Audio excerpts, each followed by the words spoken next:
Now for global business updates, Rotus Oddiri joins us. Good morning, Rotus. Well, let's begin with Boeing. Boeing is facing charges from the U.S. Department of Justice, criminal fraud charges. Basically, over the 737 MAX crashes that cost the lives of about, 336 people. Boeing has some options. You either plead guilty or risk taking this to trial. They already spent paid a fine of $234.6 million back in 2021 for some kind of delayed prosecution thing. And now they're being told that they'll have to pay again, which means their fine will rise to possibly $500 million or more. They've also announced that they will be buying back Spirit's Aero Systems. This is a fuselage company that they actually divested out of a while back, but they're buying them back because of, you saw what happened with the fuselage door on the Alaska airline. So Boeing's still facing a whole lot of headwinds. Get to Europe. French stocks are rallying. It is quite interesting. I was looking at the futures, the CAC 40 is up highest level, I think, since June. The euro has appreciated against the US dollar. It looks like the markets want gridlock over in France. So it turns out that Le Pen did not perform as well as the polls were expecting. And also on the flip side, Emmanuel Macron's centrist party didn't do as badly as the polls were suggesting. So right now it looks like it's, buy the rumor, sell the fact, if you will. The markets are hoping that there will be gridlock, which means that if Le Pen is short of an absolute, Marine Le Pen's party is short of an absolute majority, then that means that they will not be able to push through their policy. So we'll see how the European markets do throughout today. By the way, over in the UK, I know there's an election on Thursday, but everybody wants to vote for Jude Bellingham. I'm sure Aaron will give you updates on that. Let's get to the World Bank and Nomad. They released a new report on remittances. It was, I believe, yesterday.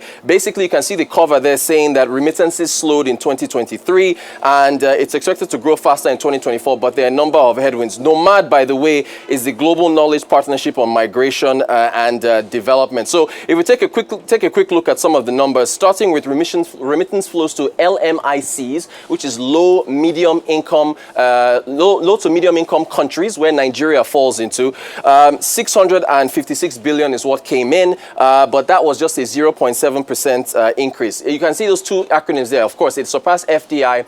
ODA is official developmental assistance. So remittances are even higher than the development aid that comes into a number of countries. Countries like Gabon, Lesotho, Cabo Verde, they really depend on remittances because of what it means for their balance of payments and also for the disposable income of individuals that receive this money. So as they are, on the flip side, if your currency gets weaker, when your uncle, auntie, or whoever in the overseas sends you money, well, you're getting it at a higher rate. The downside risk to that projection, because they're saying that could actually rise to 2.3% this year of 2024, is that, as you can see in France, as you can see in the UK, as you can see in the United States, people in developed countries are complaining about higher inflation and lower disposable income. So whatever affects them affects the amount of money that they can now send home to folks in these low to middle income countries.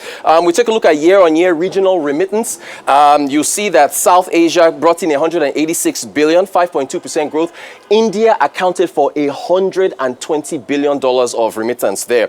L America is Latin America and the Caribbean, bringing in 156 billion, 7.7% growth. Mexico accounted for about 66 billion of that. East Asia, not counting China and the Pacific, coming in at 85 billion. Europe and Central Asia, you see the drop there of 10.3%. That is as a result of the Russia-Ukraine war. Less remittances from Russia over to Central Asia. Middle East and North Africa down 15%. Much of that was due to Egypt. And get this, because of the divergence between the official exchange rate in Egypt and the parallel market, that of course pushes money through all official channels. So you can see why it is needed for you to try and merge, get your single exchange rate that brings more transparency and gets more remittance flows into. So that should actually improve following the devaluation over in Egypt. And then you've got Sub-Saharan Africa actually down by 0.3%.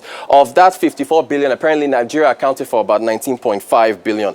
One of the issues that the World Bank brought up here was that the average cost of remittance is still high. You can see the figure there. To send about $200 in Q4 of last year, you would have to spend about 6.4% of that, which is about $12.08 or so. In Q3, Q4 of 2023, it was 6.2%. SDGs, the Sustainable Development Goals, the target is 3%. On the flip side, for digital remittances, it's 5%, showing that as opposed to sending a bank wire transfer, if you do this through fintechs or more digital channels, the cost is less, but that needs to calm down. We get to William Ruto. We talked about this last week. What would it mean for Kenya to withdraw the finance bill? Here he is saying that it was going to cost as much as $1 trillion shillings for Kenya to borrow.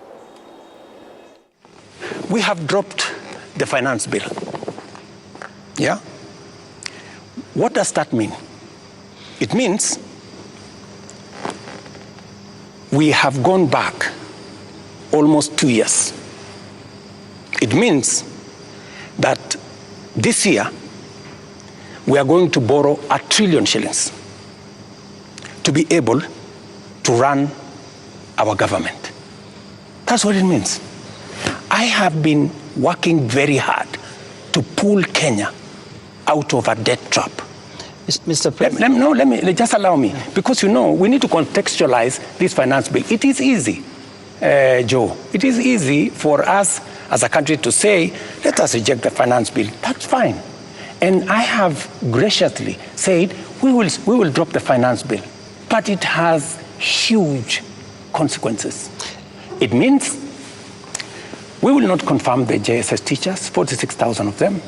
It means we cannot support our farmers with 2 billion shillings for us to make sure that farmers get a fair return of 50 shillings per kilogram, per kilo of their milk. It means we cannot sort out the coffee debts. It means we cannot support the charity fund. It means we cannot sort out the